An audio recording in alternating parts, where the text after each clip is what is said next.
show where quality meets savings. Terms and conditions apply. See stores for details. TDC, together we succeed. Maybe it's the way the brilliant gold liquid reflects our sunshine, or how the bright blue of its label mirrors the clear Caribbean skies overhead. Maybe it's the fresh, crisp taste of this beastly cold beer on a scorching hot day. Maybe it's even the way it brings us all together. But one thing is for sure, Carib is very much a part of who we are wherever we're from in the Caribbean. Carib. It's the way we play. Drink responsibly. People make the world go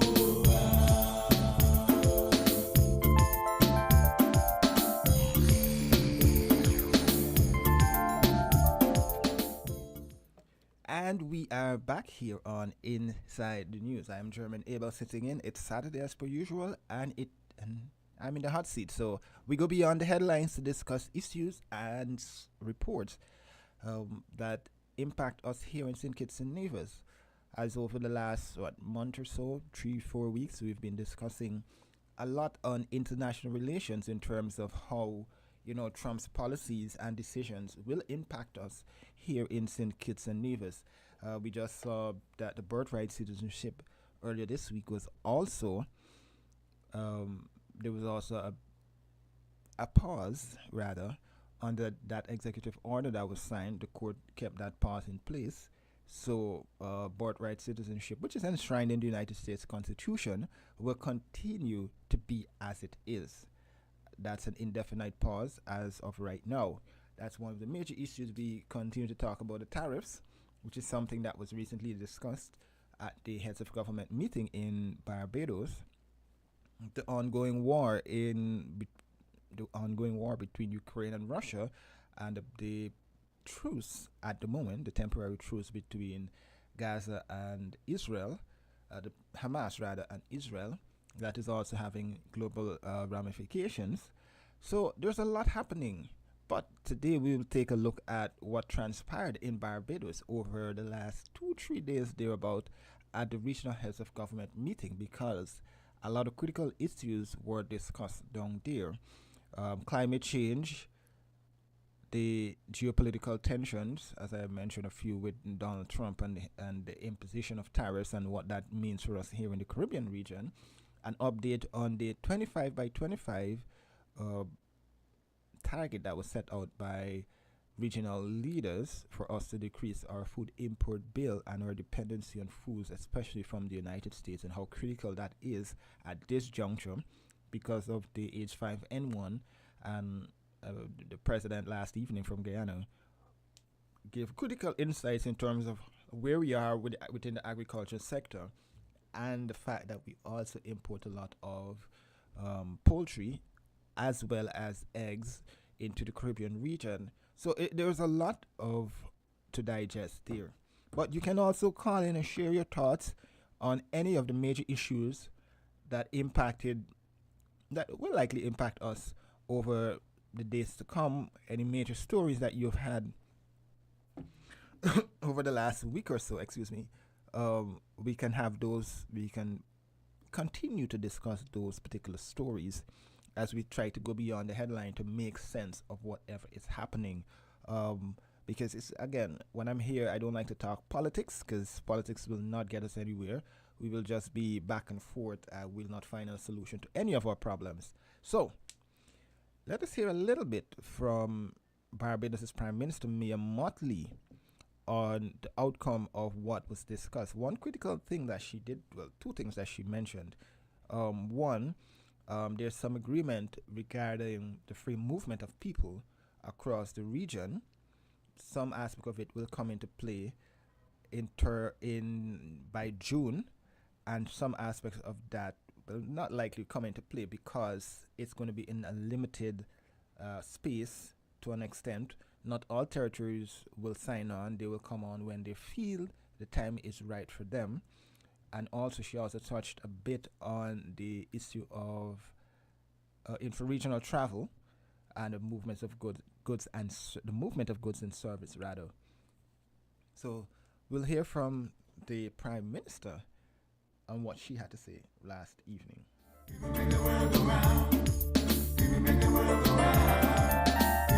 This 48th Heads of Government Conference, as I said on Wednesday, was unlikely to be business as usual. And so said, so true. We worked through the last 2 days, recognizing that we are facing grave global uncertainty, recognizing the need for greater review of our institutions and our work program, concerned about the stability and security of sister nations such as Haiti, engaging with our international partners from the Secretary General of the United Nations, the President of the European Union, the President of the Latin American Development Bank, CAF, the President of the Caribbean Development Bank, the President of the African Bank, and the Commonwealth Secretary General. We spent the majority of our time in caucus because, as was indicated, if ever there was a time for full and frank discussion, particularly to inform not just decisions today, but approach and strategy as we go forward for the rest of 2025, it is now. I want to thank from the bottom of my heart all heads of state and heads of government. It is said that we may well have been reported to the Minister of Labor for unsociable conditions, because we went from 9:30 yesterday morning to after 1:15 this morning, and we started back at 9:30 this morning, and without a break for the day, we are concluding with this press briefing now. It is fair to say that we had a very good and constructive meeting. We are not in any way daunted by the challenges, but we are approaching them with a calm confidence and a recognition that unity more than ever will be required from us to meet the common challenges that the world has presented, from the changing geopolitical environment to the climate crisis, to the international economic shocks that are potentially still there, to the consequences of the climate crisis with respect to the production of food, or the consequences of diseases such as bird flu that can lead to an unfortunate increase in the cost of food, to the recognition that as a community we must continue to expand.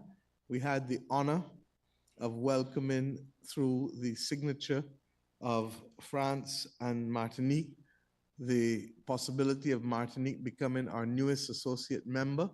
It is still subject to the ratification of the French Parliament, but our engagement with them has been strong, and we are satisfied that all things will proceed there. We focused on a range of issues, and I'm going to call on different of my colleague heads to speak to aspects of them, recognizing that there may be implications, first and foremost, for our trading environment. And Prime Minister Holness is responsible for external trade negotiations and was able to guide us with respect to some of the challenges that we may face going forward. We were able to address the issue of freedom of movement, and one of the major decisions of the conference is that we will settle the arrangements that will allow smaller numbers of members of the community to act if they so desire, rather than requiring unanimity for action. Why is this important? Because if that protocol for enhanced cooperation is completely ratified by the end of March, it opens its way for a number of countries to be able to admit the possibility of freedom of movement for CARICOM nationals from the 1st of June, with the according rights of primary and secondary education, emergency health care, and access also to primary health care, recognizing that families will move and that this will be the suite of rights that will be available to those countries that would want to participate in the freedom of movement We are conscious that this region, with the exception of Haiti, has an acute problem of a declining and aging population. And therefore, it is imperative that we move away from the gradual approach to the freedom of movement and move to the point where those of us who believe that we are ready for it can open up to ensure that that possibility, which has long been like the holy grail of the integration movement, can now become a reality in this year of 2025. We also spoke about the urgent importance of maritime transport and air transport, but in particular, building on the arrangements, the initial discussions and negotiations we've been having on ferry transport. We invited the private sector to be able to look at other opportunities with respect to how this can be facilitated with access to specific charter services rather than the governments assume the responsibility for the purchase of equipment. And at the same time, we set up an intergovernmental working group to be chaired by the Minister of Foreign Affairs from Trinidad and Tobago, the Honorable Amory Brown, who will also have with him a number of other ministers from Barbados, Jamaica, Antigua, and Guyana, St. Vincent and the Grenadines, to be able to identify within the next 6 weeks what has to be the work program for the mutual recognition of driver's licenses, insurance cover, insurance products to cover vehicles in multiple countries, the harmonization of the customs and phytosanitary regulations necessary for the seamless movement of goods, and to be more specific, to dismantle 57 barriers, non-tariff barriers, identified by the Caribbean Private Sector Organization that are currently affecting the smooth movement of goods in particular across the region. We were able as well to interact with the executive director of the Sandals Tourism Group and agreed on a number of things that would see us accepting that the experience of Sandals as a tourism lab will help us improve all that we are doing in tourism to make us even more competitive than we have been, recognizing that there must be an approach, and both the Secretariat and this Caribbean Private Sector Organization have agreed to create a list of products at the granular level in agriculture, in manufacturing, in entertainment that are regularly used by the tourism sector so that we may better align it with the production possibilities within the community. In addition, that there be a review of all hospitality training in the region. Sandals has a university. Many of our countries have hospitality training institutes. We would wish to see an alignment of all of those training opportunities for us. And of course, the final thing, to be able to work with the Caribbean Hotel Association and the Caribbean Private Sector Organization for Sandals to be able to work with them so that we can discuss how all of our tourism properties can be appropriately greened and can be appropriately digitize their systems so that the region can remain competitive in this matter. I'm going to ask Prime Minister Rowley at the appropriate time to also address the issue of crime and security, but suffice it to say that there were intensive discussions with respect to how we move forward in this area. We also agreed on a number of matters pertaining to the adjustments that we will have to face with some regional institutions as a result of the geopolitical developments that may leave some of them that were dependent on aid and technical assistance from external bodies. And we will have an urgent review such that those institutions that are affected, that we can meet the deficit that we will face with respect to them. The community took a clear decision that after 22 years since the Rose Hall, the expert working group that prepared the reports that eventually were discussed at Rose Hall in Jamaica, that there is need for us to commission very quickly, but not a long study, a review of our governance arrangements and our financing arrangements. But we were very clear that we are committed to remaining a community of sovereign states, but would wish to deepen functional cooperation and to explore the possibility of greater political presence in the region, recognizing that sometimes you may have to have people coming to work every day to help interface with the international community on matters of foreign policy, foreign trade, and security, such that it does not take away from the work of individual heads of government and heads of state, because the world is a far more globally interdependent place, even though we are seeing entities or regions break down into blocks. The reality is that the Caribbean has strategic objectives that we must meet, and therefore we recognize the urgent imperative of having another political voice, but it will not be at the expense of our current constitutional arrangements. The Treaty of Chaguaramas, the revised Treaty of Chaguaramas, is premised on the simple fact that we are a community of sovereign states, each of us, that commit to working with each other in the same way that you will see in the African Union or the European Union, a community of sovereign states seeking to work with each other. We were able to also take a report from the concerned parents with respect to CXC, and we've asked for them to meet with CXC to remove any misunderstanding or to improve what are their concerns, to improve the response to their concerns. But in addition to that, the community took a decision that the time had come now for the establishment of a CARICOM Educational Transformation Commission. And over the course of the next few weeks, we will complete the terms of reference for that commission and the composition of that commission, because we all accept that our educational systems are not fit for purpose. They were designed for a colonial period with a hierarchical structure that only saw a few of our people and not all of our people.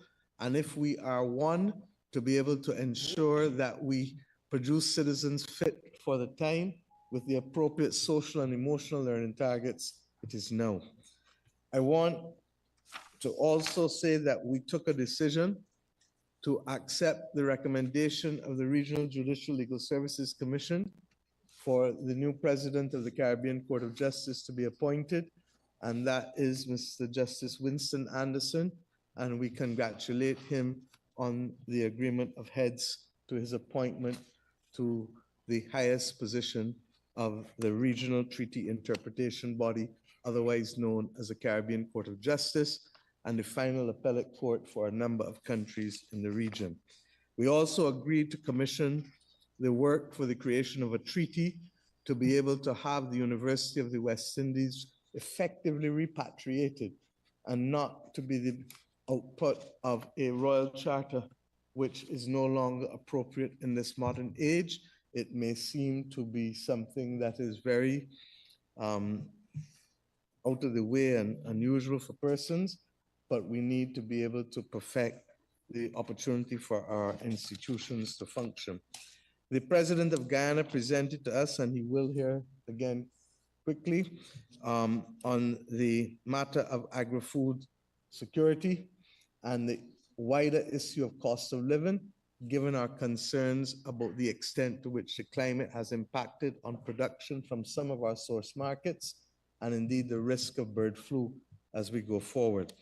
And we were also able to exchange with the Kingdom of Saudi Arabia, who has committed and over the course of the last 3 years has moved effectively from minimal support to almost the financing of a significant number of projects across each country, many countries, I should say, in the region. We were also able to benefit from the announcement of a number of initiatives from the Canadian government, which will be distributed by the Secretariat for a number of technical projects and digital skills upgrade, as well as also participation of a $10 million grant in the CARICOM Climate Resilience Fund, which is to unlock other private sector funding to be able to allow our businesses to better prepare themselves for adaptation to the new climate resilient project. These are the major decisions. The one other major one, Prime Minister Mitchell will take responsibility with the Premier of Bermuda, David Birch, for a review of the telecommunications environment. Many of us use WhatsApp, Netflix, all of these things for which there's little or no payment. But the reality is that these entities earn, and I'm not only talking about CARICOM member states, but I'm talking also about Dominican Republic and Puerto Rico. We were informed by the CPSO, Caribbean Private Sector Organization, that they earn as much as $11.6 billion a year, and they pay no taxes. There is no contribution in any way to the regional economy. And at the same time, the absence of revenue to the telecommunications firms mean that at the very time that we need to be looking at reinvestment in making our telecoms infrastructure sturdier, it is not there. We are in the stage of exploration, and Premier Birch and Prime Minister Mitchell will work with me as chair to be able to put the community in a position to be able to better level the playing field, to ensure that there's fairness to the consumer, fairness to the provider, and a competitive environment, because we are conscious that People make the world go round. And that was an excerpt from Barbados' Prime Minister Mia Mottley giving an overview in terms of what was discussed and some of the agreements that were had regarding the CARICOM Heads of Government meeting that was held in Barbados. That wrapped up last evening with the press conference. A number of critical conclusions were had, so we'll discuss those. Phone lines are open, 466-0989 or 662-0989.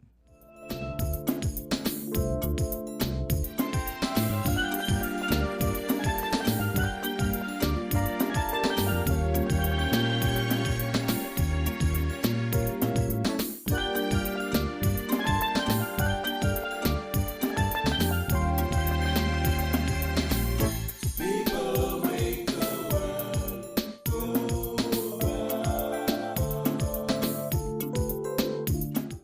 So yes, we are discussing CARICOM today, and one of the things I did indicate, and you did hear there, was this discussion surrounding free movement of nationals across the Caribbean region, which will come into play in a limited capacity beginning June 1st, and the rights that will come with those.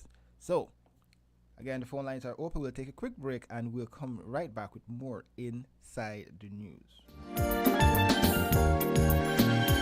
Need to get your goods to St. Kitts and Nevis? Look no further. TDC Shipping has you covered with reliable cargo solutions by land, air, and sea. Whether it's a package from across the world or a large shipment of goods, TDC Shipping makes it easy, affordable, and stress-free. And with our Airbox service, ordering from your favorite online stores just got even easier. Ship straight to your mailbox and let TDC Shipping handle the rest. Fast, secure, and even to your door.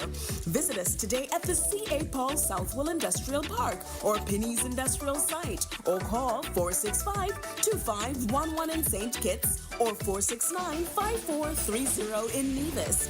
TDC Shipping, where reliable service meets unbeatable convenience. TDC, together we succeed. Maybe it's the way the brilliant gold liquid reflects our sunshine, or how the bright blue of its label mirrors the clear Caribbean skies overhead. Maybe it's the fresh, crisp taste of this beastly cold beer on a scorching hot day. Maybe it's even the way it brings us all together. But one thing is for sure, Carib is very much a part of who we are wherever we're from in the Caribbean. Carib, it's the way we play. Drink responsibly. This 48th. And we are back here. We go to the phone lines. Caller, good morning. Hey, good morning. Good morning. Good morning. How are you today? I am well. How are you? Are you giving God thanks, man? God is still good, you know, in spite of everything. He is. And we need Jesus now more than ever. You know, the issue of free movement is a good idea. A lot of the islands take Nevis. I mean, they're complaining. They underpopulated. Say it's underpopulated. But there is one problem I have is that we expect that to begin during the same period when deportation from the USA will start, or it's going on. What do you think about that? Well, so this is what my understanding of what the Prime Minister said last night, that it's not all the territories will come on board in the first instance, right? Maybe I'm not just saying here, maybe like 3 or 4 will probably come on board, and then based on that, how it goes, the others will come in to join. But you raise a critical point there, that it's at a juncture where, you know, people are actually going to be deported to their individual territories. Yeah, because, I mean, some people have skills, you know. Because I can tell you, like in Nevis for sure, the agriculture sector picked up after the Guyanese came. And I learned that some of them have gone back home since the oil boom. So we could start here. What did Circuit say? What were the countries? So, just for clarification, it was just what you heard was her giving the concluding statement from the meeting. The government I'm suspecting that the Prime Minister will be back on the island probably today or tomorrow, and he'll probably be having some engagement to address this and the other aspects of what was discussed at the heads of government meeting. But this is just one of the yeah, and it will allow some of our people who can't get work. We're talking about a lot of the graduates, you know. Those in more developed countries, they'll be able to better accommodate them. Because in some cases, we don't have the industry, nor the market. What do you think about that? You're correct. Yeah, just like how you come, you know what I mean? You come and Andrew come and you help to improve the whole media thing. So it is not always a negative. People come and bring along with them also skills. the opportunity, and I think this is where it's a little bit confusing for some, that it's also, the opportunity is also provided for others to venture out and experience what life is like out there. Similarly, how a lot of us try to go to the United States to see if we can better ourselves out there. Yes, because when you talk about connections, we have a lot. I mean, we built the British Virgin Islands and the U.S. Virgin Islands. Everybody got somebody down there, you know. So the fear of Trump shouldn't stop us from doing what we're doing. Now, the one about the academic and the CXC, there really has got to be something, you know. You can't have at the time when people expect results, so many ungraded results. And I have not yet heard what was the reason for so many people at CFBC, and maybe private students, God was given for them. Did you know? Did you hear? Miss Henry, I'll say this. It is pains for us, at least for me, to be asking, and I'm not going to stop, but it is pains that we keep asking for the results for CSEC, CAPE, for St. Kitts and Nevis every year for the last 3-4 years, and we've not gotten those figures. You know, graduation is Tuesday. I think it's Tuesday this week, CFBC next week. or one of those institutions, yes. But that's one of the reasons why they put it up. I mean, it's coming up, you know. See, if the government sector, education department don't want to talk, CXC must say why so many papers were ungraded. Was it the fault of the students or the markers or whatever? Because we have to do something, and this lot of we talk a talk and we talk a talk. Oh, the maths. They had some workshop the other day. But the truth is, we're not tackling the foundation of the matter. We need to beef up the primary schools. If you have no foundation, you're building on sand. You could do all the work. I taught maths at high school. And it was amazing. Well, I taught when Bass High School was from third form to sixth form. Children come from junior high. They spend 2 years, those who spend 2 years. Had not even covered the syllabus. They were still in the first form. Now, what can you do with that? And then the issue of the Bass High School. They've been there so long without adequate facilities for the sciences, where the agriculture integrated physics, chemistry, and biology. And we are surprised. We are surprised. Then you go to CFBC.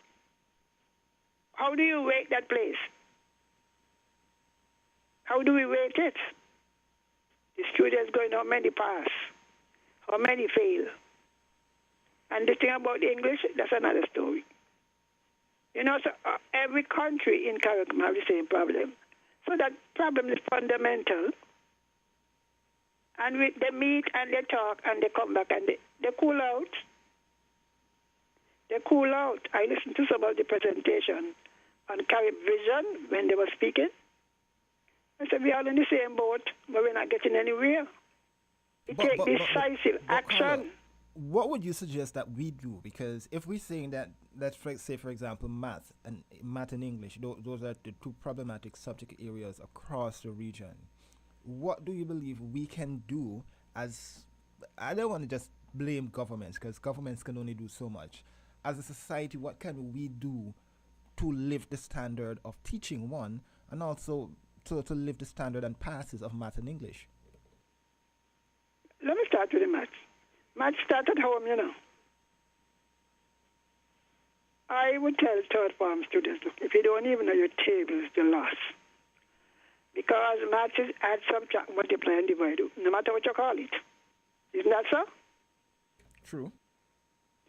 It's basically add, subtract, multiply, and divide.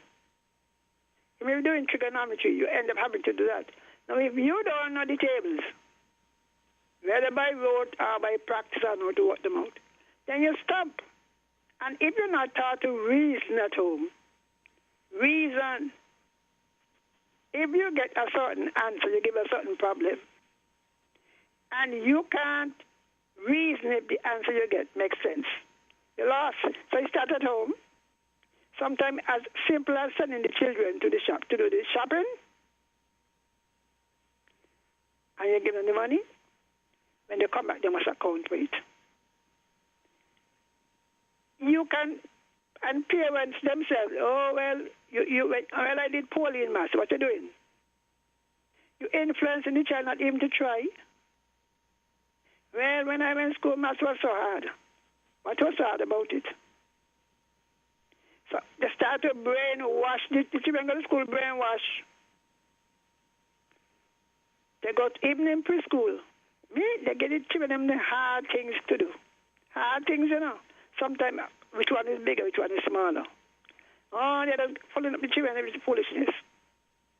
And I don't need mathematics. And it was now they got the calculator. The phone, they give you answer, they can reason the answer. So it starts at home. You don't do little things with the children. You don't have to get them no big maths. But they must have an appreciation for mathematics and science. A lot of science experiments are done in the primary school, you know. But the same teachers who teach science are afraid of mathematics. They're afraid to teach mathematics. Are you aware of that? No. Hello? Did the audio call drop? No, go Hello? ahead. Go ahead. I'll give you two No, minutes I was before saying that take the another call. teachers, a lot of the teachers in the primary school are afraid to teach mathematics. They feel overwhelmed. And when I look at the methods, because I raised grandchildren, they have easier ways now of teaching. They don't have to sing the road, sing the tables. I look at the book and they show them easy. They could even work them out. But if you have convinced the children that they can do maths, they don't try. So it starts in the home. Be more positive about maths. Say maths is something you do every day.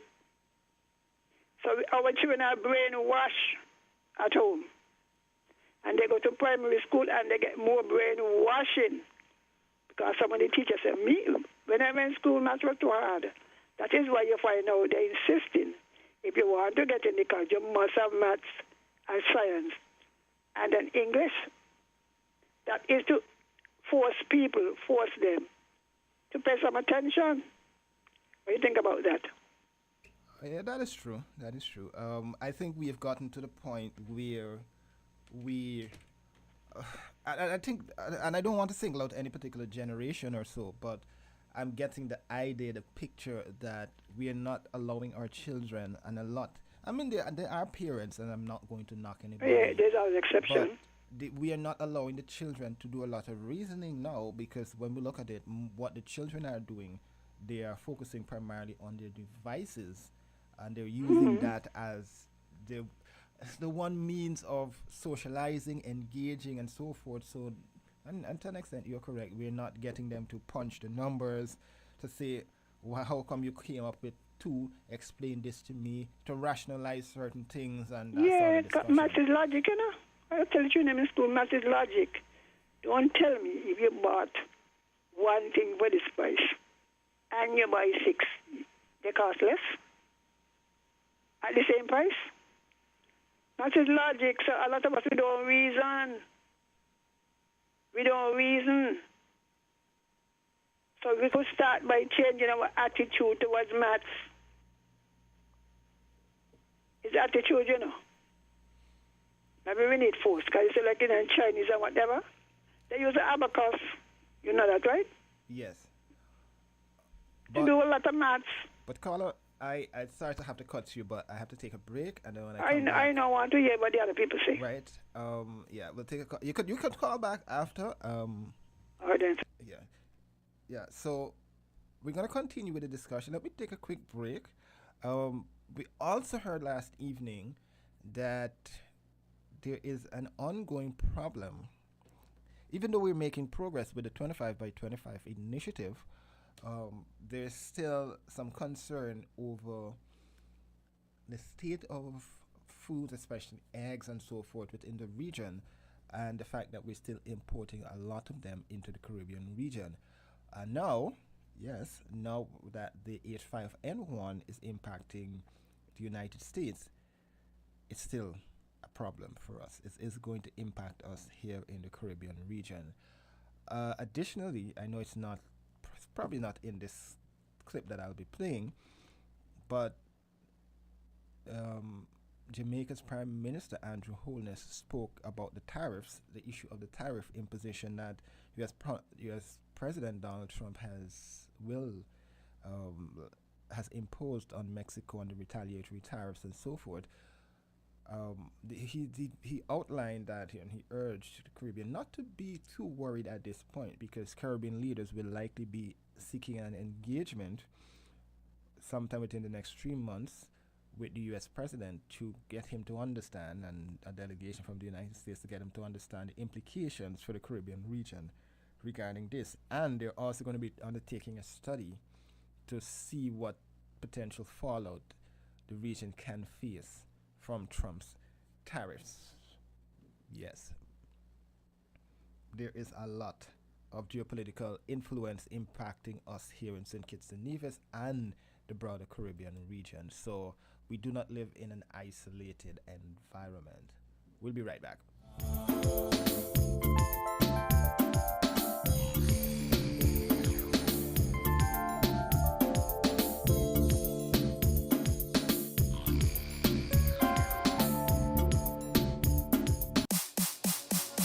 If you need protection, you need one who you can trust. To secure your investment, you need one who'll do you just.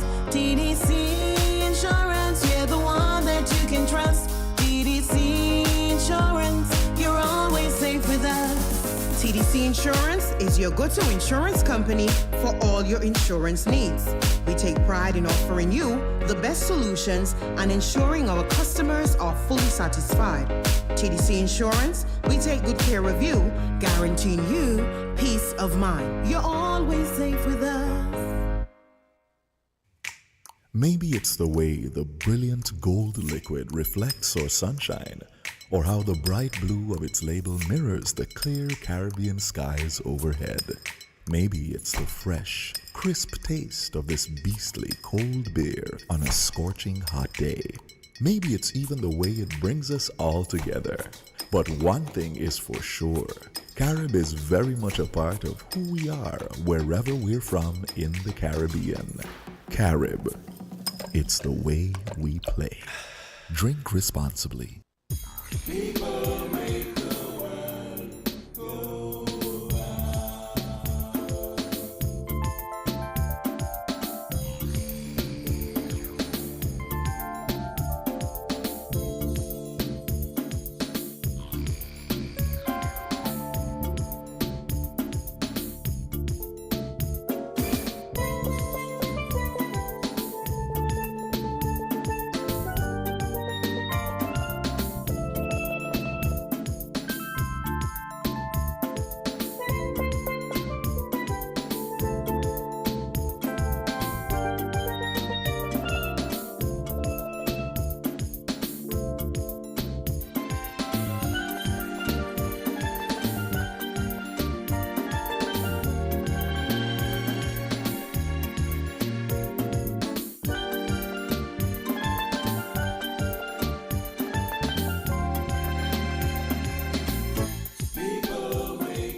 And we go back to the phone lines to hear from this caller. Caller, good morning.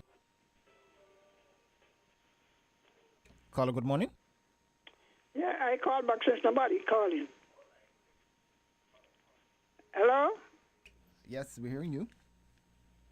No, Trump has promised that he's not going to allow any country to undermine the power of the U.S. dollar. He has threatened, in fact, to put 100% up to 100% tariff on Brazil and other countries. In fact, they're now inquiring from the countries what is their affiliation with BRICS. Are you aware of that? No. Yes. They're asking, how are you related, you know? Now, we get a lot of our cheap meats, pork. They practically almost closing our pork industry. Chicken coming in there and different things from South America and Central America. So we have now got to maybe start to make our own plans. Maybe we have got to beef up a lot of our agricultural industry and begin to seriously carry out, forget the 25 by 25, because that's not going to happen. But in the meantime, the bananas alone can't do. And Trump is bullying everybody, you know, into position. And sometimes poor countries are almost forced to give in because of the clamor and the demands at home. So it's going to affect us.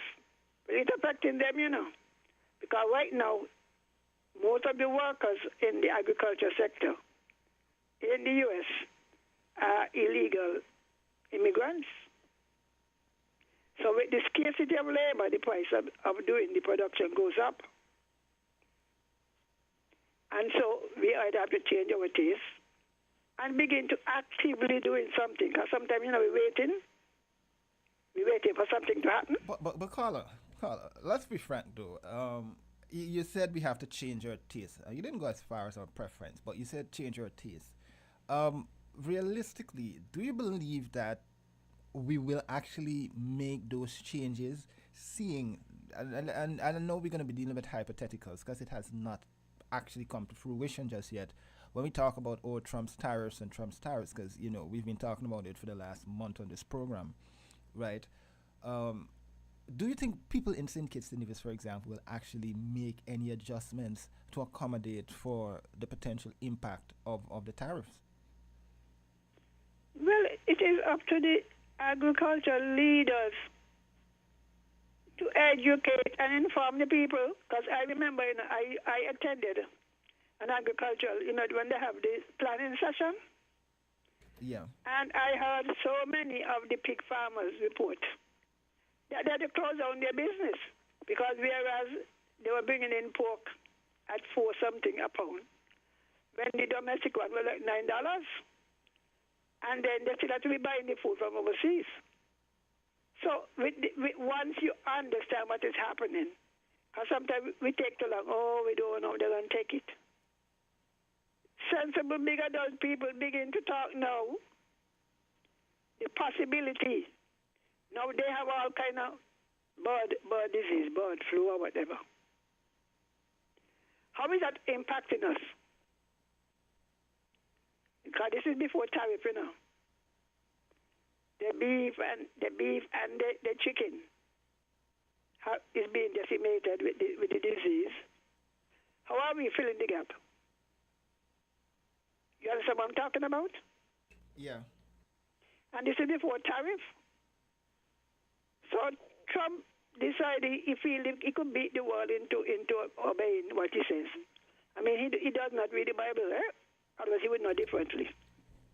Kingdoms come and kingdoms go. Let's read the book of Daniel. So, Carla, you believe that within what we're seeing at the moment regarding the 85N1 and the potential tariffs, that there's a silver lining for St. Kitts and Nevis to actually be able to fill the gap at some point, somewhere in between there that we can benefit from? Yeah, if you start now, if you start before, if you build out before the rain comes, unless you're playing goat. You understand what I'm saying? Yeah. Explain to the people what the possibilities are. I mean, you know think about Chile? I didn't hear that. What do you know about Chile? Chile, as they say Chile. I know a bit about Chile, yeah. Well, I went there. I was surprised to see a lot of the apples and the grapes. They go down there and show the cheaper. Yes. We have to change some of our importation. Start with the wholesalers, because some of them may be working on commission and whatever. Start with them, so don't wait until America clamp down on you. Begin to look new sources in the Ministry of Trade. Begin to go out there and look for new sources. So before it happens, you see how some of the other countries are planning for America? Everybody, you give in when you're prepared. So Canada and Mexico, all of them, they're waiting. Talk about China. They can't run upshot over them, But we're waiting until something happens to do something. So in the meantime, we get the trailer load or whatever. And the hotels, those who do large amount of importation, begin to get trade missions to go to the countries that have substitute for the goods. What about that? What do you think about that? Yeah, that sounds like a really good option on the table. That. All right, then so somebody else could come. Okay. Yeah, that sounds like a really good option that could be considered. Businesses finding alternative sources to furnish their raw materials and products that they can sell on the market. Yes, so that's I think the caller made a valid point that we should begin to find the positives within the challenges that we're facing and we're expected to face in the coming months because of the position taken by the U.S. and the U.S. President Donald Trump regarding tariffs and other, you know, parts of his Make America Great policy agenda, which means alienating the rest of the world. But how do we do that? It's something that regional leaders are taking stock of as they prepare for potential economic fallout from the US's new position. So we'll hear from those leaders right now. Andrew Holness is one of them, and he is CARICOM's lead on foreign policy. And as I indicated, he did confirm last evening when I threw the question out to him as well regarding what is CARICOM's position for the potential fallout of this. And he did urge CARICOM Nation, CARICOM residents not to be too concerned at the moment because of what Donald Trump's policy positions are and this whole talk surrounding tariffs. Because CARICOM is going to be engaging him, and they will be undertaking a study to better understand the implications of tariffs on the region. People make the world go round. But his training and experience in the area of geology and energy has been invaluable to our considerations on a range of topics. And I know that we will miss his guidance and his very firm positions on a range of issues. If I had to pick out a few, I certainly was an extremely proud person to have Prime Minister Rowley at my side when we had to confront the issue of Venezuela and President Guaido, and when there was a determination to have a change of a recognition of the change of head of government.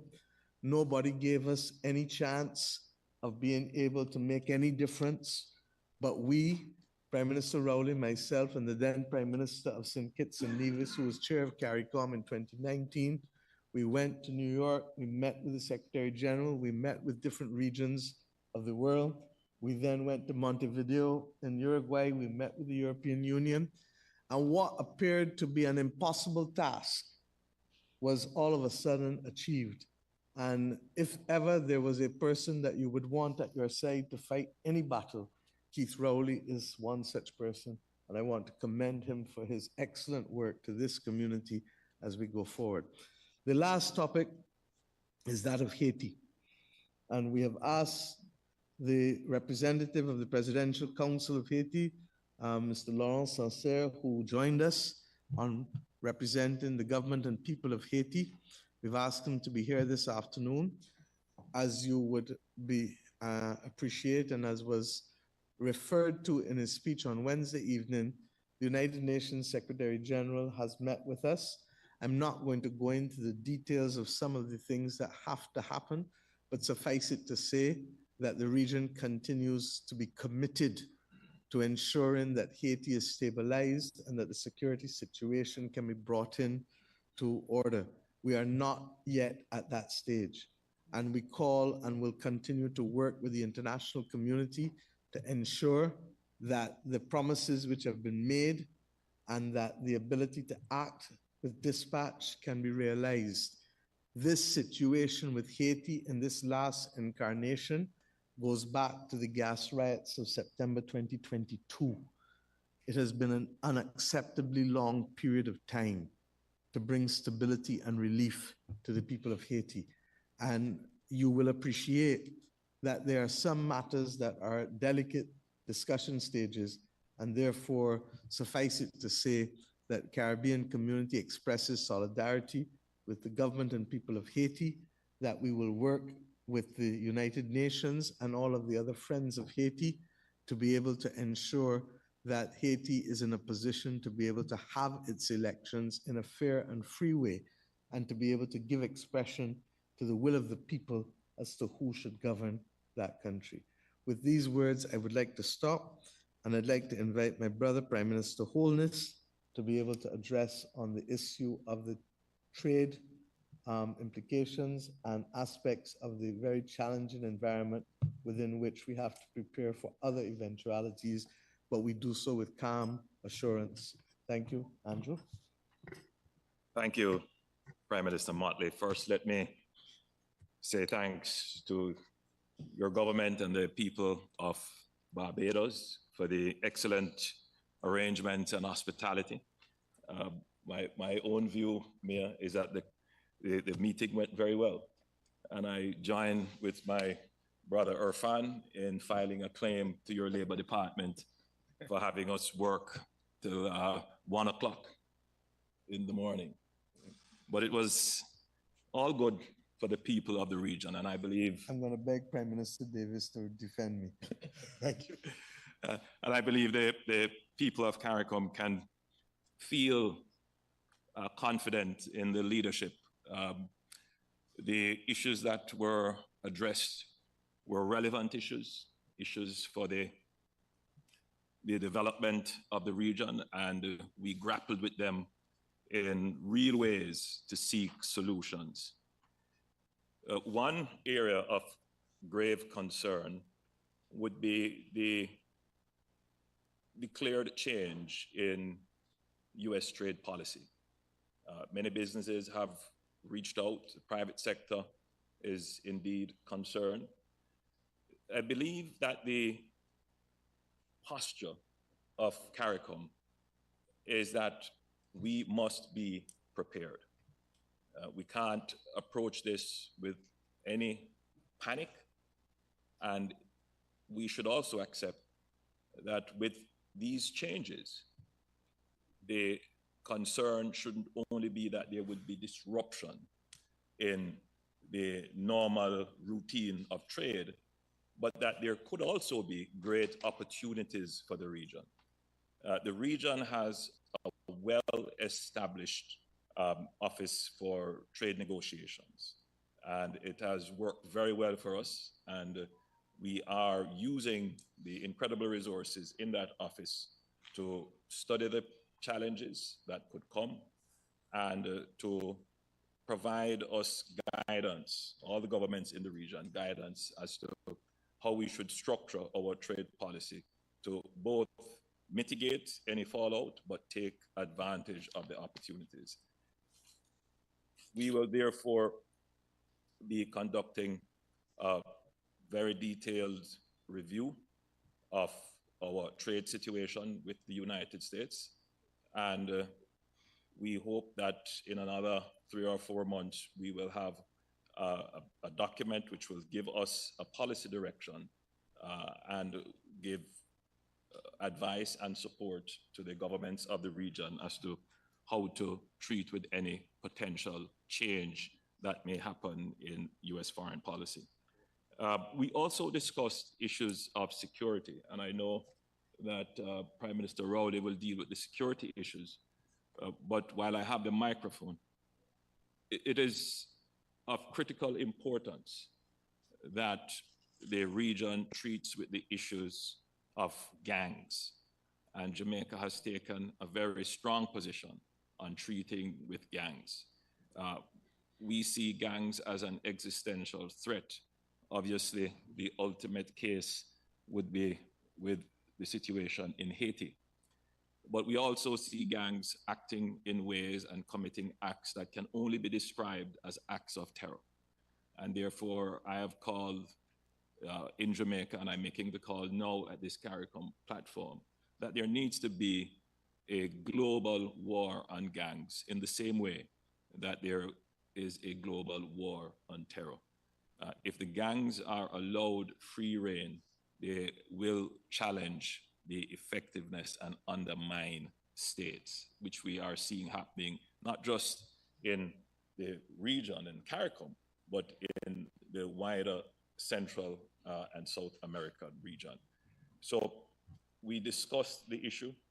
I believe there is general consensus that in addition to treating with the security issue from a public health perspective and treating with the root causes of social disenfranchisement and economic marginalization, that there needs to be a firm hand in treating with the gangs, particularly as it relates to the transnational element of the gangs, which means that the countries in the region would have to have greater cooperation and sharing of intelligence and resources in tackling this very grave threat.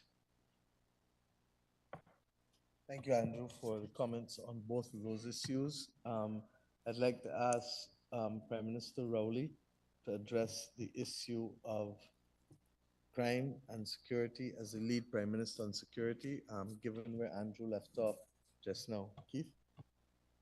Thank you very much, Chair Lady. We spent a lot of time discussing, strategizing, and taking decisions on an issue which is common to all of us in CARICOM, and that is the unacceptably high level of violent crime. So we focused on the legislation, law enforcement, and the public health aspect. With respect to the legislation, we agreed that notwithstanding social considerations, we agreed that the changing nature of crime is such that acts of violence in the public space, in certain instances, must now be regarded as acts of terrorism. We're talking here about indiscriminate shooting in a public place where the perpetrators endanger all and sundry. In order to address that, we believe that the legislation needs to be cognizant of what exactly we're experiencing now as against what the existing legislation anticipated.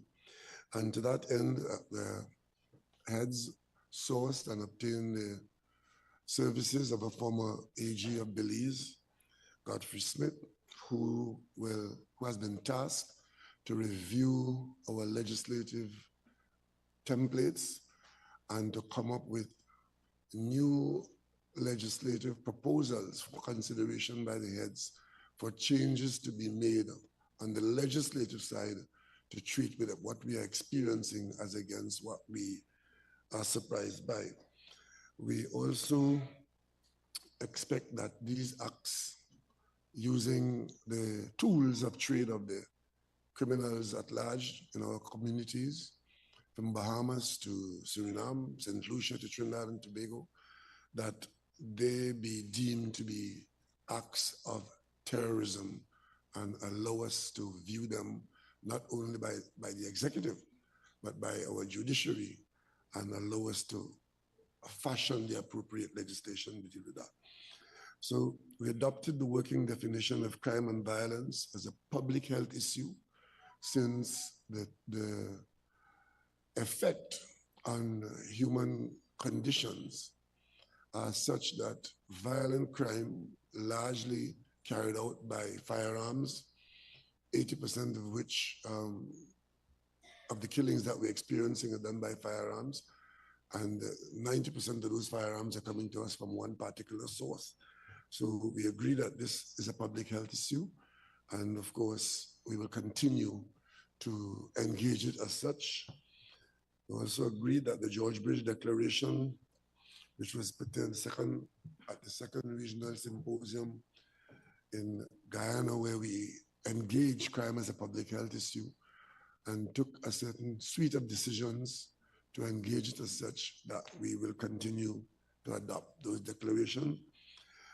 We supported the aims of the recommendations of the Needham Point Declaration, and these are all positions taken by CARICOM heads, which should flow into actions through legislative and other arrangements. We further agreed to appoint a high-level representative on law and criminal justice, supported by a multidisciplinary team of technical experts, including those seconded by member states, and approved the terms of reference to design and lead implementation of a strategic plan to improve and modernize criminal justice delivery services across the Caribbean community as one element of a holistic region-wide approach. What this means is that we will not be struggling at the individual level as sovereign bodies, but accepting templates designed to suit our culture and our experience, and using the best technical skills in law and in social services to craft legislative offerings that we can all adopt very quickly. And there are some deadlines applied to these matters.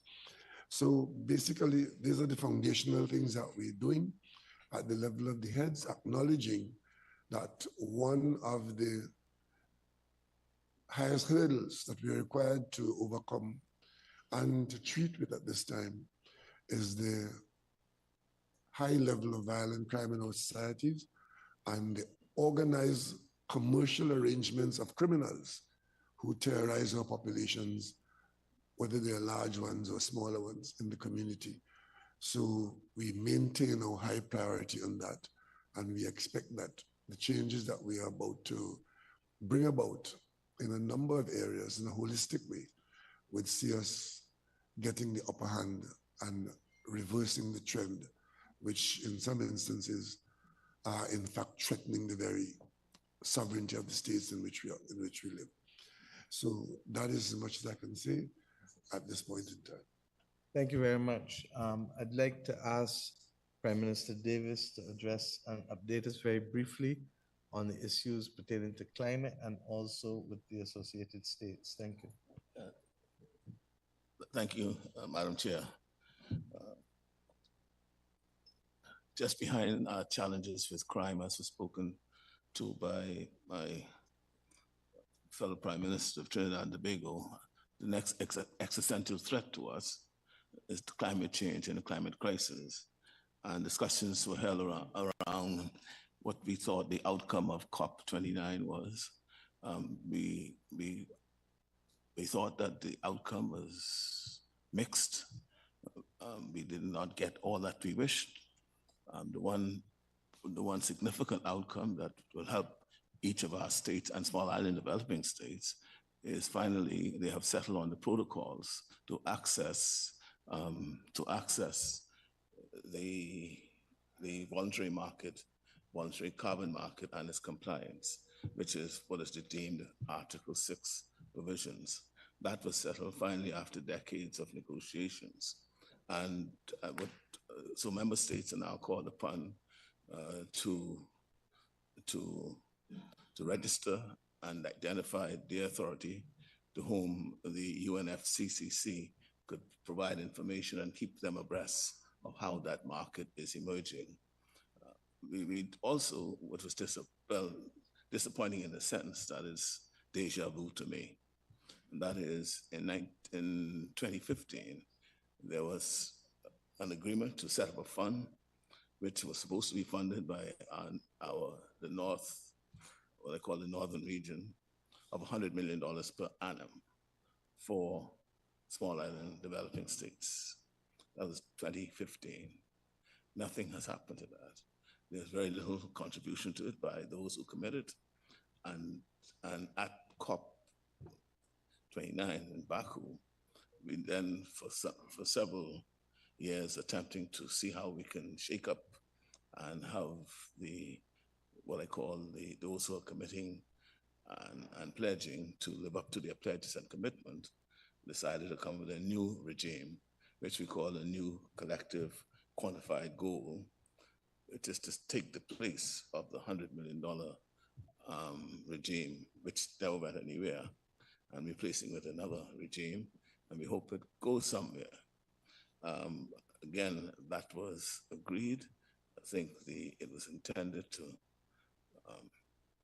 be set up to have funds made available. And we will continue our quest to ensure that is properly funded. And all I can say is that we should continue on our advocacy to ensure that not only finance is available to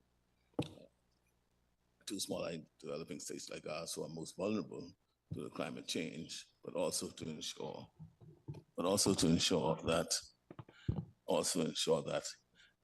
there'll be easy access and timely release of funds once a request is made and it is made available. I think the other matter we talk about, the associated states, we have Turks and Caicos Islands, the British Virgin Islands, Montserrat, Cayman Islands, Bermuda, Anguilla, and Bermuda, who are all what we call associate members of CARICOM. They're associate members because they're still colonial in this, they're still colonial states. And there's trouble because two of them, the constitutions had been suspended. That was TCI and BVI.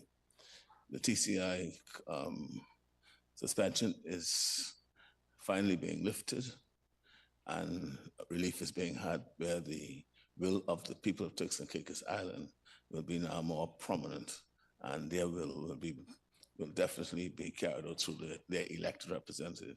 Before then, it was stifled. BVI, they're still still have their constitution suspended. There'll be an assessment as to whether or not their constitution will be reinstated, and that assessment is going on now. We in CARICOM, of course, we believe in the self-determination of our fellow members, and we are urging the powers that be to release and let go these countries so that the people's will can always be carried out. And there is a UN mission called C24 that speaks to the decolonization of these islands. Britain in a recent commentary is suggesting that entity is now irrelevant. We have to watch that.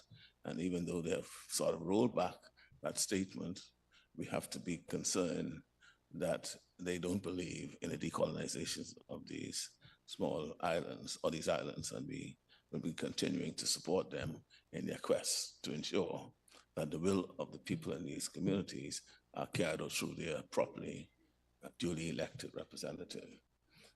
Thank you. Thank you very much, Philip. As I move to invite President Ali to speak, I want to commend him for an offer made to all of the people of the Caribbean community in the context of our discussions on education and upgrading of skills.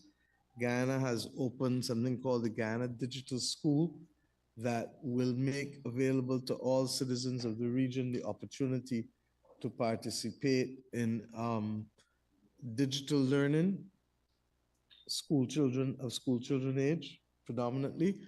And I am going to ask that the video which we received as heads of government be distributed to every country so that the public affairs or government information services of every country ensure that the citizens of the region are capable of taking part in this very, very appropriate and useful initiative that can only enhance the skills of our people.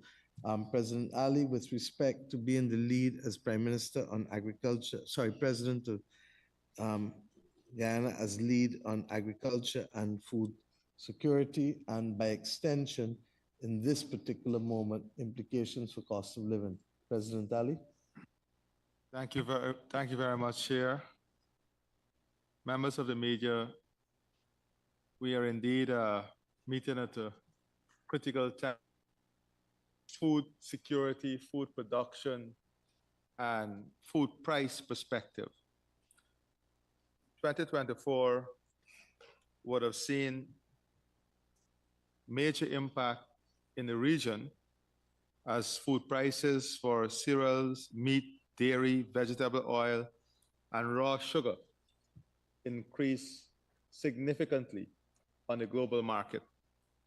Of course, we import those increases, we import those inflation, and we have to manage within that context.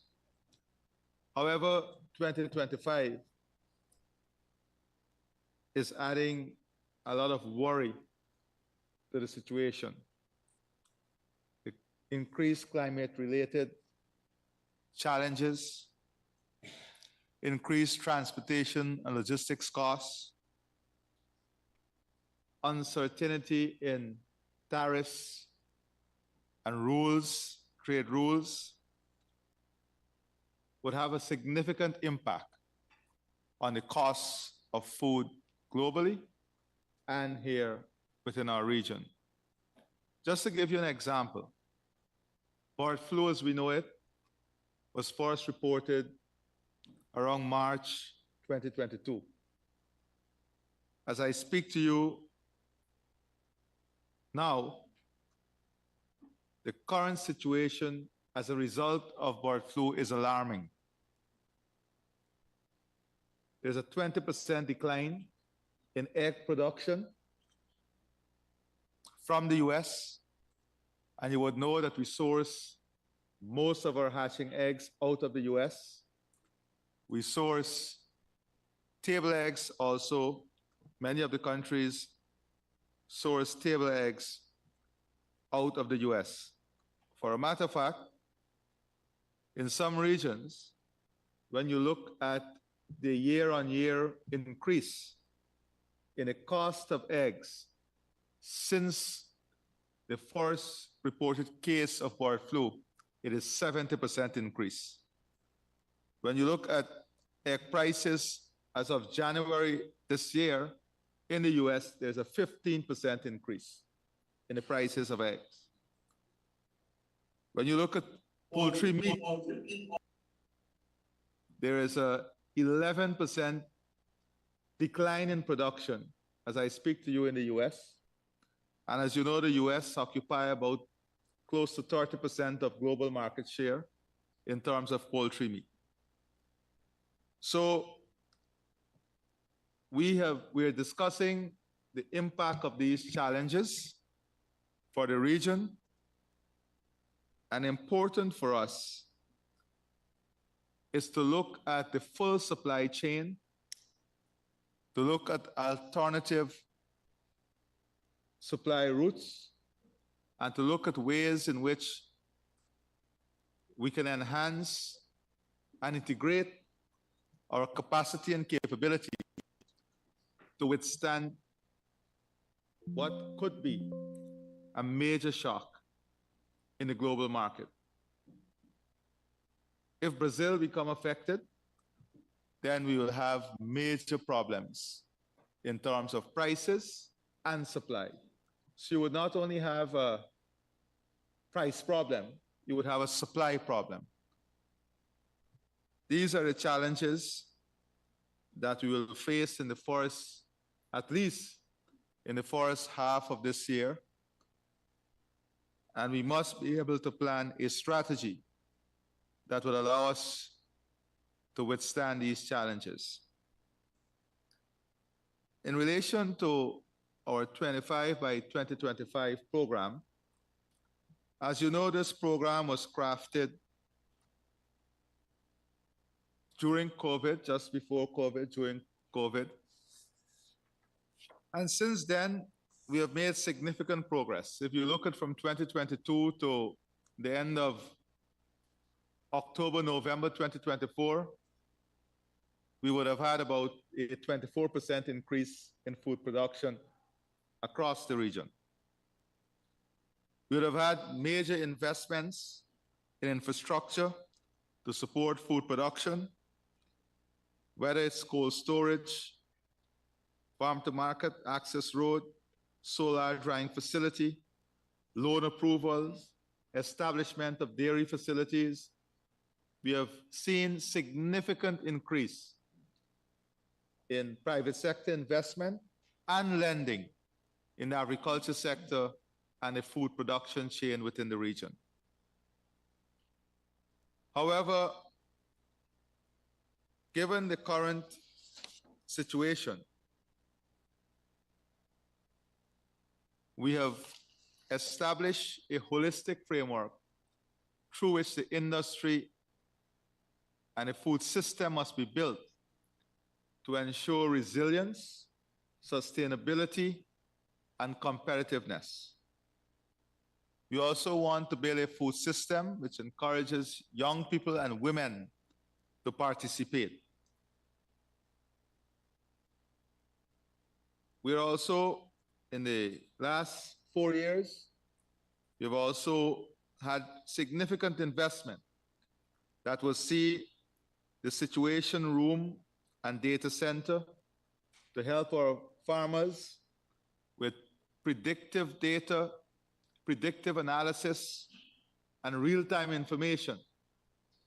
That investment, which includes a center of excellence,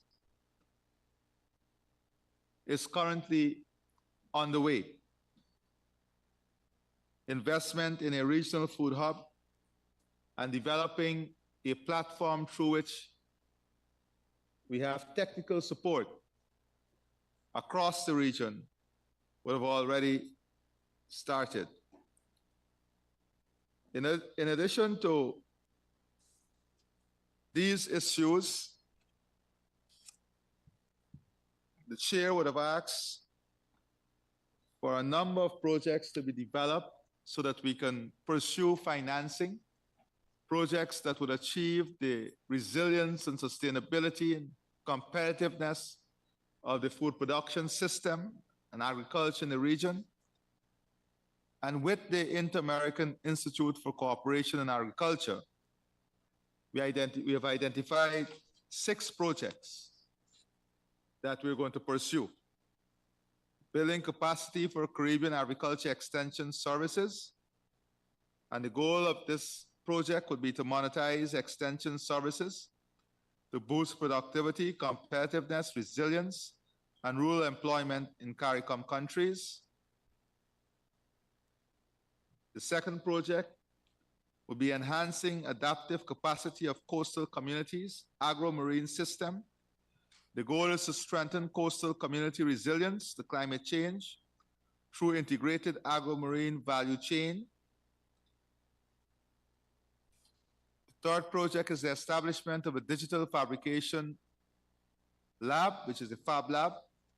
The goal is to promote technological innovation in agriculture and tourism via the Fab Lab to bridge the digital gap. And this project will see the building, equipping, and management of a Fab Lab, emphasizing youth and women capacity building for tech-based solution in food production and agriculture, heavy focus on agro-processors, public-private partnership, women, youth. The fourth project is diversifying the Caribbean fruit crop industry. The goal is to develop a sustainable fruit crop subsector to enhance food security through structural production models and value-added products.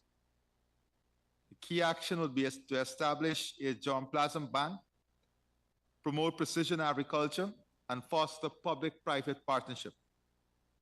The fifth project is a bioeconomic model in organic waste management, and this would be to strengthen the Caribbean economies through innovative waste management and bioproduct generation. Finally, improving water security and climate resilience. The goal is to enhance water security for smallholder farmers, mitigating climate-related risk to food and nutrition security. And that is, in summary, the projects that we must pursue to achieve the objectives of sustainability, resilience, and competitiveness. So as a result of this holistic approach, we will now be expanding the focus to achieving not only food security, but resilience, sustainability, and enhance technology with greater participation among women and youth by 2030. So we are adding some additional goals. We are successful in expanding production, notwithstanding hurricanes, storms, floods, all of which destroy production and our productive capacity. But our farmers, our policymakers would have shown tremendous resilience in reinvesting and ensuring that our focus on increased food production and food security remain a priority for the region. Thank you. Thank you very much, President.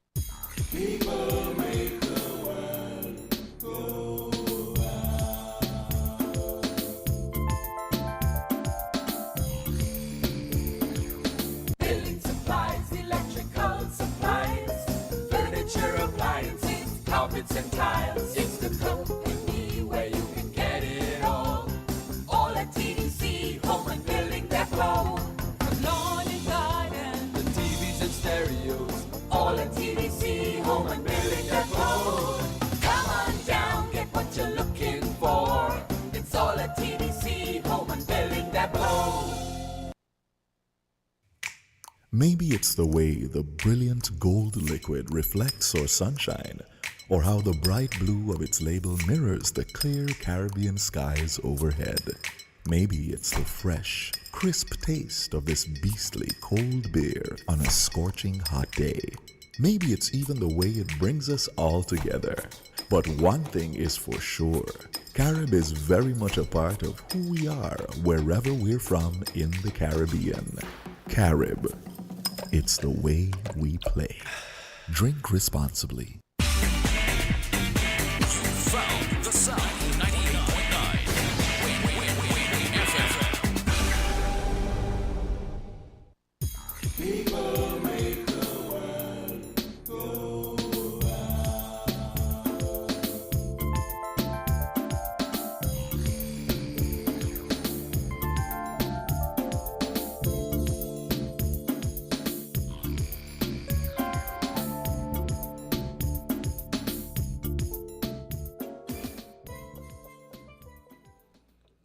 And there you had it. That was a bit more from last evening's closing of the 48th session of the regular meeting of heads of government over in Bridgetown, Barbados, where we saw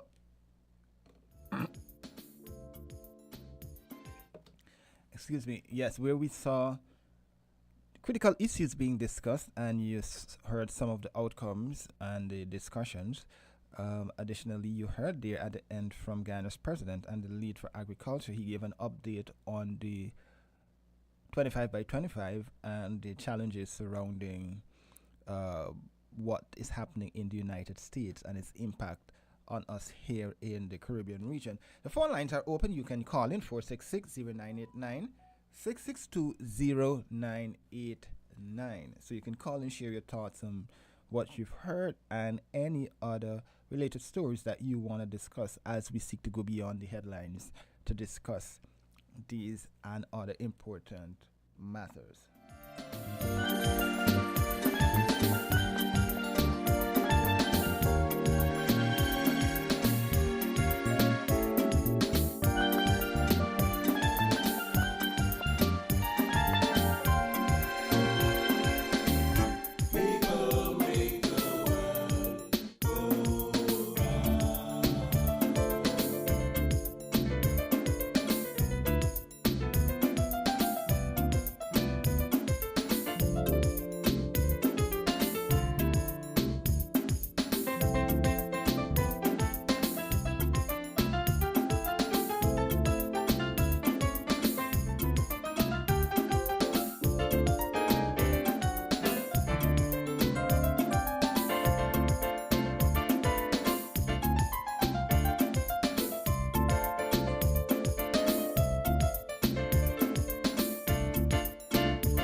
Yes, and I am back. So yes, those were some of the critical issues discussed today during the CARICOM Heads of Government meeting. And as per usual, we try to go and digest some of what was discussed. Before our last caller spoke about finding the positives in this entire issue that we're seeing with Trump and his tariffs. Yes. But one question that I think was not necessarily addressed during the meeting is what happens if, and this is what was said previously, and you guys probably would have heard a little bit of this, when I interviewed someone and she said to me, and I asked the question, Trump may decide to dangle a bit of carrots and some stuff at regional leaders. What does that mean? Can they afford to stick to their guns to on calling for what they need? And that is the concern right now, because Trump is using the big stick mentality of tariffs on goods coming out of every country as a means of getting the position that he wants, right? And that is concerning. So even as regional leaders seek to engage with him, there's no guarantee that they will have a positive outcome regarding whatever policy position they want him to change. And that is the continued debate that is going to be that will be ongoing for quite some time under the current administration in the United States. So yes, it's something that we will be keeping a close watch on right now, as many of his policy decisions in the United States continue, to head to the courts. There's no recourse if he decides to slap tariffs on small island states that export to the United States. That can cripple us, right? We go to the phone line and hear from this caller. Caller, good morning. Hello. Good morning again. You need to go suck a lemon, boy. Suck some lime. That's what you want some good bush tea, man. Tell somebody bring some house rub down for you. I am much better today, so yeah. I was trying to turn on the radio. Just give me a little chance. Now, your Prime Minister, you're from Guyana, right? Yes. Lovely country. I've been there, Nice country, man. No, his plans so good. Those are the plans for his country or for the Caribbean agreement. That's the Caribbean region. Quite good. Now, for years, maybe decades, Guyana was offering Caribbean islands an option of doing agriculture here. I think it was only Barbados took it up. You know about it? Yes, that has long been the push. But should Guyana just offer, or should we also be reaching out to Guyana to get more of our students, more of the people from across the islands to go down there and better understand the agriculture practices? Yeah, I know. That is where they used to go to train, the extension officers. Mm-hmm. They train either in Guyana or Jamaica. Most of them I know in the 80s, 90s, and whatever. It's Guyana they went to. There's an agriculture college or something up there. But our people are weird, Antigua announced they're going to have some farming thing in Venezuela. When Guyana is being threatened by it, and Guyana has enough land, is one thing Guyana is water. So why not concentrate on doing a lot of this stuff with the Guyana? Is it a problem of transportation of the goods? Is that a problem? We mean out of Guyana to the rest of the region? I think the same thing probably would apply even if you do it in Venezuela. That is why the Prime Minister, if you heard a little bit shortly after she spoke about the agreement that they came to regarding the free movement, she also talked about intra-regional travel, and she talked about the ferry and so forth. That's the discussion that's being had. Yeah, that don't make sense to me. ICA is very good, What has happened to Cardi? They're still around. The challenge again, caller, is the fact that we don't have proper regional transportation to move goods about the region. But we know, I suppose maybe they have to negotiate with the airline because a lot more airlines now go to Guyana. Because you all produce some good fruits. I mean, I have seen vegetables in St. Kitts being sold by my good friend. I think it's woman her name. She used to sell down by coast. If she around, tell her say hello. Since I lost my sight, to just crap up my style, you know. But you see, the problem is even if we do decide to invest a lot into the Ghana market to do primarily agriculture, right? How do we get it here? One, and two, how do we create the market? Actually, I've seen vegetables grown in Guyana being sold in St. Kitts. Hold on, Carlo. Right, we getting it here. That's one. But two, are we utilizing them? Are we utilizing them in such a manner? Well, getting them here, is all it's going to come into the cost and all of that. But when they're here, are we utilizing them to the point, to the benefit of us? Because again, we as people have a different taste for packaged goods that catches our eyes. One, and two, we're not utilizing them. We're not utilizing too many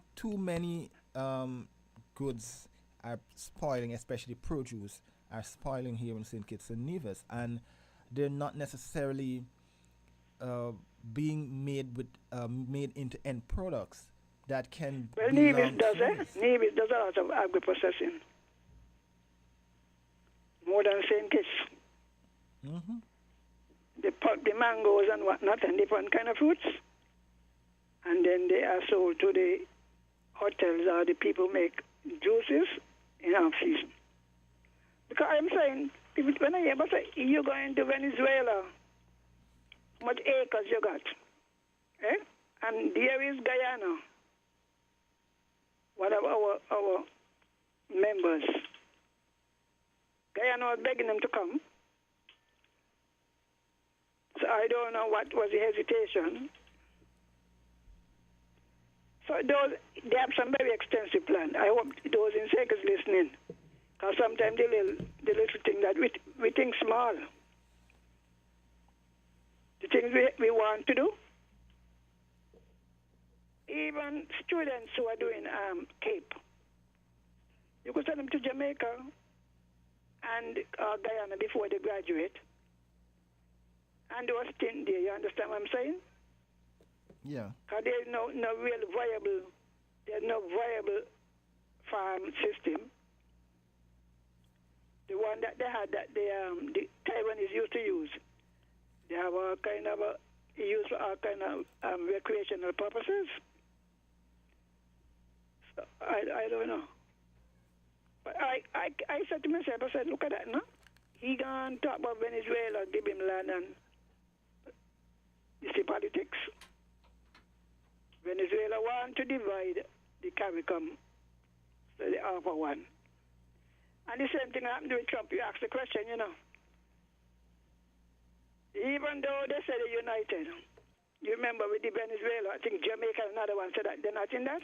But you see, it also comes back to your political, not political, but your partnerships. Because I'm not necessarily going to give up one partnership as against the other. We in the Caribbean region and governments walk a very thin line when it comes to this whole geopolitics. Not because you have an issue with X means that I should have an issue with Y. They actually have no serious foreign policy, You ask them. Some of the country, they're lying to why. Why? What does it benefit you? What does it benefit them? But you see in that argument, we can take a look at St. Kitts and Nevis, for example. St. Kitts and Nevis has long been a close friend with Taiwan. But then some of the neighboring islands and territories are also America's regional. America still said they support one China. Well, actually, How could you support one China and still But Miss arming. Henry, apparently it has America created. is looking for some, before Trump blew, we might have war, you know. No, but what I America can say looking is for they avenues. I just said they only have interest, eh? They ain't got no friends, they have interest. removed that policy position from the State And Department's we don't need to website. look at what we have. What do we have? Elections. Yeah. That's all we have down here, you know. No clear, defined policy. So they go to CARICOM, and whoever it is, all of Trump, well, we're going to send them all the people. So send them. We can't get in over the border, we get in down the islands. Serious? We don't stand up to anything, and everybody walk all over. And sometimes the country that threatening us, you know, smaller than us. Our people need to be trained in negotiation, in foreign policy. I mean, we lack so much things. We got all these friends and we're still suffering. We were selling passport, we're selling something else now. And when they come offering, ask them for what you need, not what they want to give you. That's the problem, you know. People come and, oh, we can't give you so and so. What really do we need? Agriculture is a problem. You give them the water containers, the farmers and the thing, but there's no water line to get the water into the tank. And it costs a lot to hire a truck to carry the thing. And some of the mountain parts are impassable, you know that, right? With the heavy rains, they were not paved, so. I go up, going mountain. Sometimes the road, it creates a whole drain thing to the middle of the road. Ask for what you need, not what they want to give you. I go for you too, eh? Some courses they offer you. I would prefer to have so and so. You understand what I'm saying? Yeah. They might offer you some courses that have no relevance to your country. So, Guyana need to push some more. Maybe they're afraid to send them into the bush. You don't got to go in the bush. I mean, you all have snakes everywhere, right? But serious, Guyana has what most countries want. Trinidad has rivers too. Jamaica has good agriculture, you know, because I lived there for 2 years. Belize as well. Why is a large watermelon? I've never seen them down here. So, with the option, but our leaders, they took concern about the next election, all of them. All right, then. All right, thanks, caller. Well, yes. So we heard there a little bit. The caller is referencing or discussing rather what the president of Guyana, Dr. Irfan Ali, said regarding he outlined several plans for the agriculture sector across the region, because he is the CARICOM lead on that particular sector. Our Prime Minister, Dr. Terence True, is the CARICOM's lead on health. So any health-related matters, he is the one that is responsible for that in the Caribbean region. Again, just to apologize to the public, yes, I'm still recovering from the flu. Yes, I don't have it, but I'm not back there at 100%. Yeah, just about 85, 90% there. Yes. So, but yes, that's what we were looking at, the CARICOM heads of government and several decisions that came out of that and how that's going to impact us here in St. Kitts and Nevis and the broader Caribbean region, especially when we talk about geopolitics and the implications of U.S. President Donald Trump's tariffs. You know, he that has been one of the big talking points over the last several days, weeks, months. Some of his policy positions, which many of us do not agree with. Yeah, which many of us do not necessarily agree with, but at the end of the day, it is what is beneficial for the United States. Yes, and he has an agenda that puts the United States first in every facet, even some of the people who did vote or did not vote for him, they do not necessarily agree with his agenda position, but at the end of the day, he was duly elected to serve and represent the interests of the people of the United States, whether you agree with him or not. Many of his policy agenda has already faced hurdles in the United States courts. There is one that the Supreme Court did not take up. We saw what happened with the birthright citizenship. That one was also another area that he wrote an executive order on, but that was quickly slapped down by the court and put on pause. There's so many others. The U.S. aid, for example, even that one is also something that was discussed by CARICOM. They're now trying to find ways and means of topping up or propping up the institutions that are heavily dependent on financing from the United States, from the USAID, which is, the government's charity arm, as I would put it, in assisting developing countries, organizations, agencies, and so forth with aid. And I must say this as well, even the media, not us alone in St. Kitts and Nevis, but across the Caribbean region and by extension internationally, are also feeling the squeeze from Donald Trump's decision to suspend funding for USAID because a number of training programs and a number of assistance comes under the USAID. With that being put on pause, it has basically trickled down to many of us in the Caribbean region, as well as across the globe, and including here in St. Kitts and Nevis. I'm frank. A lot of our training programs that we normally host, or some of them, from the Media Association perspective, some of that assistance comes from the USAID. So, you now have to find alternative funding to deal with that. So the reality is, whatever happens internationally has repercussions for everyone locally. So I want people to understand that. People might, for quite some time, people used to ask, so why you guys do focus on international news? Why do you guys focus on the region? This is St. Kitts and Nevis.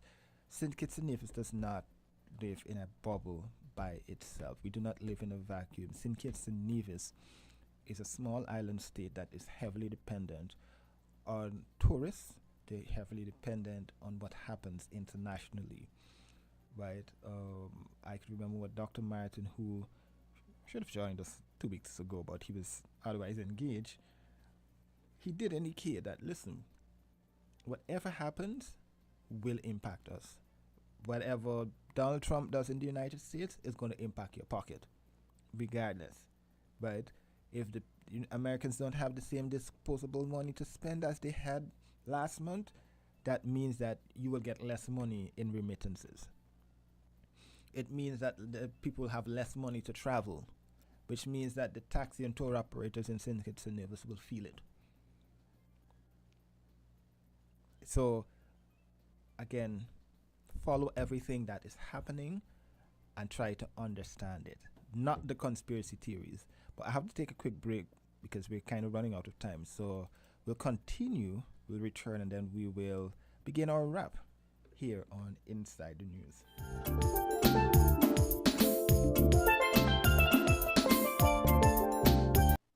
People make the world go round. Get active! Kickstart your health and wellness journey with the TDC Home and Building Depot in the month of February. Enjoy a huge 20% discount off blenders and juicers for your healthy smoothies, air fryers for guilt-free crispy goodness, yoga mats for your daily stretch and flex, exercise equipment, and more to keep you moving. Don't wait, get active and save big at the TDC Home and Building Depot. Visit us today and take the first step towards a healthier you. TDC Home and Building Depot, where quality meets savings. Terms and conditions apply. See stores for details. TDC, together we succeed.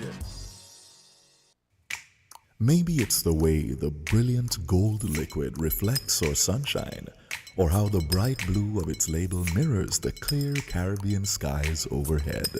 Maybe it's the fresh, crisp taste of this beastly cold beer on a scorching hot day. Maybe it's even the way it brings us all together. But one thing is for sure, Carib is very much a part of who we are wherever we're from in the Caribbean. Carib, it's the way we play. Drink responsibly. People make the world go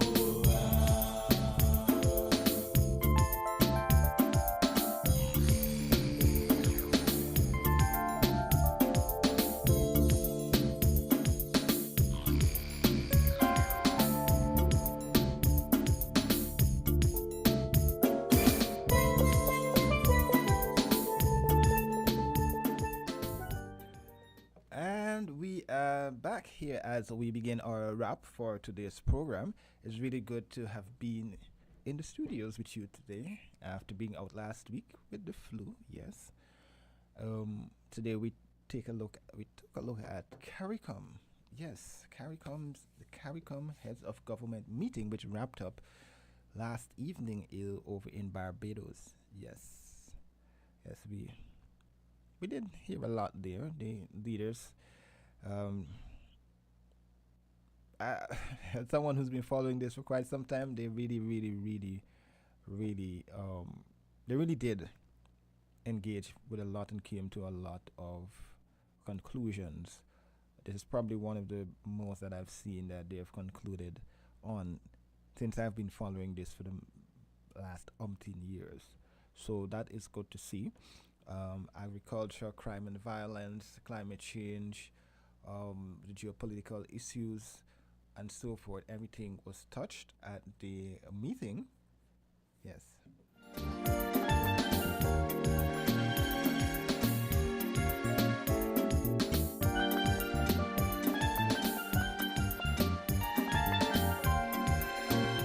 Yes, everything was touched at the meeting over the last 3 days, which was very, very, very interesting.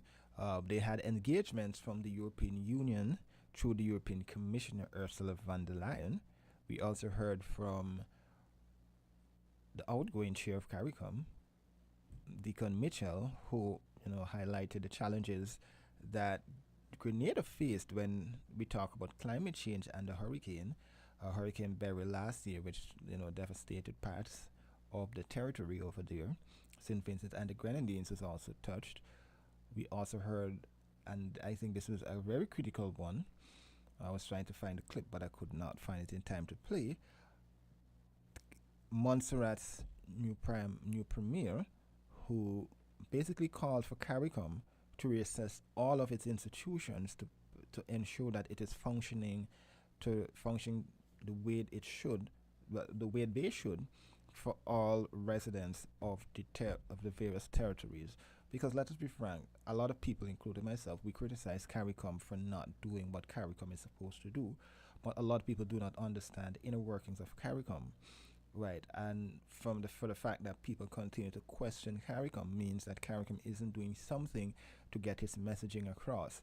So a lot of people are not necessarily engaging in what CARICOM is supposed to be doing, which means that they're not doing a good job. So because of that, he was questioning and asked that regional leaders do more to assess the institutions, ensure that they're functioning the way that they are supposed to be functioning.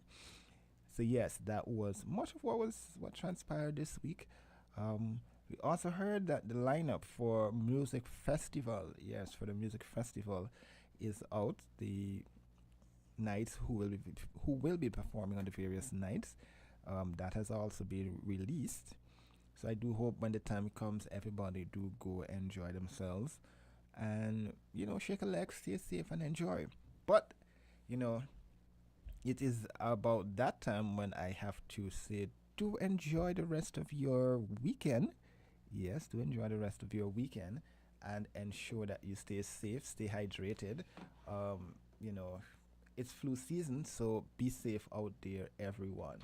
So until next time, do enjoy and stay dry as we continue to enjoy what's left of the weekend. Yes, my producer's telling me it's about time to wrap. So until next time, do enjoy. Insta headline news is next. Kevin Brown is on the news desk, and we will go over to him after the break. So stay safe.